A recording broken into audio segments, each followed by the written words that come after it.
شریعت کے جو احکام ہیں عملی حصے سے تعلق رکھنے والے، ان کی بابت شریعت نے بعض شرائط مقرر فرمائی ہیں۔ مثلا نماز ہے کہ انسان بالغ ہو، عاقل ہو، ہوش و حواس میں ہو، یہ اوقات ہوں، باوضو ہو، قبلہ رخ ہو تو نماز پڑھے گا۔ اگر وہ پاگل ہے تو اس پہ نماز نہیں ہے، اگر وہ باوضو نہیں ہے تو اس نے نماز نہیں پڑھنی۔ قبلہ رخ کو چھوڑ کر کسی اور طرف، تو یہ ساری شرائط ہیں۔ روزہ ہے اس کے لیے شرائط ہیں، زکوٰۃ ہے اس کے لیے شرائط ہے، اسی طرح حج بیت اللہ کے لیے شرائط ہے۔ مثلا دیکھیں یہی زکوٰۃ کے بارے میں فرمایا کہ اس مقدار تک اگر مال پہنچے، اس پر سال گزر جائے تو پھر اس پر اس شرح کے ساتھ زکوٰۃ عائد ہوگی۔ حضرت رسول پاک صلی اللہ علیہ وسلم جن پہ زکوٰۃ کے مسائل اترے، جن پہ شریعت کا نزول ہوا، آپ کے پاس ساری عمر نہ کبھی اس مقدار میں مال جمع ہوا جس پر سال گزرا ہو، اس کے نتیجے میں چونکہ آپ پر ساری عمر ہی زکوٰۃ کی شرط عائد نہیں ہوئی، آپ نے ساری عمر ہی زکوٰۃ ادا نہیں کی، تو آپ کو مجرم نہیں قرار دیا جا سکتا، کیونکہ آپ پر زکوٰۃ کی شرائط عائد ہی نہیں ہوئی۔ اسی طرح حج ہے تو حج کے لیے شرائط ہیں کہ خانہ کعبہ کا حج ہوگا، ذوالحجہ کے ان ایام میں ہوگا، اور فرمایا کہ انسان صاحب استطاعت ہو۔ استطاعت میں کیا ہے؟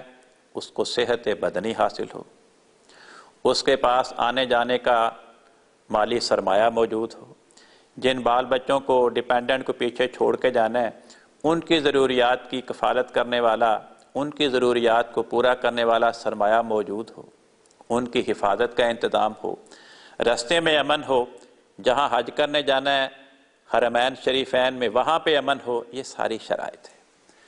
حضرت بانی جماعت احمدیہ پر دو زمانے آئے۔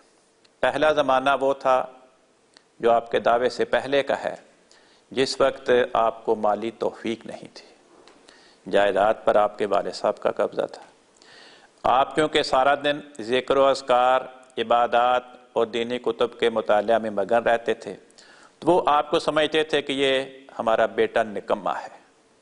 بڑا بیٹا جو دنیا داری کے کاموں میں تھا اسی کا ہولڈ تھا، اور حضور کو تو کوئی پوچھتا نہیں تھا، تو پیسے ہی نہیں تھے، جس کے پاس مالی استطاعت ہی نہیں وہ حج کیسے کرے گا؟ جب والد صاحب کی وفات ہوئی تو آپ کے بھائی کا جائیداد پہ کنٹرول تھا، ان کا بھی یہی رویہ تھا۔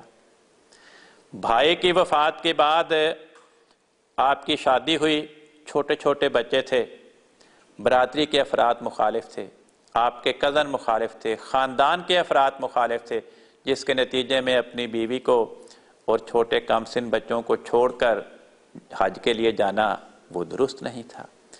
اسی اسنا میں خدا تعالیٰ نے آپ کو مامور فرمایا، تو آپ کے دعوی ماموریت کے نتیجے میں ہندوستان میں بھی اور مکہ اور مدینہ میں بھی ہندوستان کے علماء نے آپ کے خلاف غلط رپورٹیں کر کر کے دونوں جگہ پہ آپ کے خلاف کفر کے فتوے لگوائے، آپ کے مرتد اور واجب القتل ہونے کے فتوے لگائے۔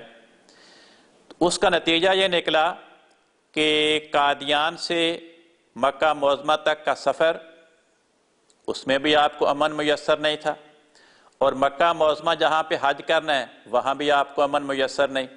تو جب امن میسر نہ ہو، جہاں فتنہ و فساد کا اندیشہ ہو، وہاں حج نہ کرنا یہ سنت نبوی ہے۔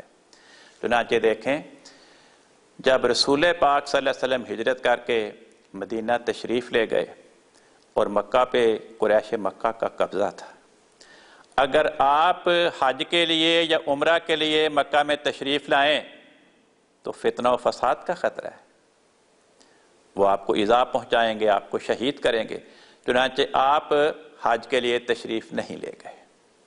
جب مکہ فتح ہو گیا پھر آپ نے حج کیا، بلکہ ایک مرتبہ آپ کو خواب آئی کہ آپ خانہ کعبہ کا طواف کر رہے ہیں، تو آپ نے اس سے یہ استنباط کیا کہ شاید اس سے یہ مراد ہے کہ اس دفعہ ہم خانہ کعبہ کا طواف کریں گے۔ آپ 1400 صحابہ کو ساتھ لے کر طواف کعبہ کے لیے مدینہ سے تشریف لے گئے، حدیبیہ کے مقام پہ ڈیرا ڈالا۔ قریش مکہ نے روکا کہ ہم آپ کو عمرہ نہیں کرنے دیں گے، آپ اگلے سال آئیں پھر عمرہ کریں گے۔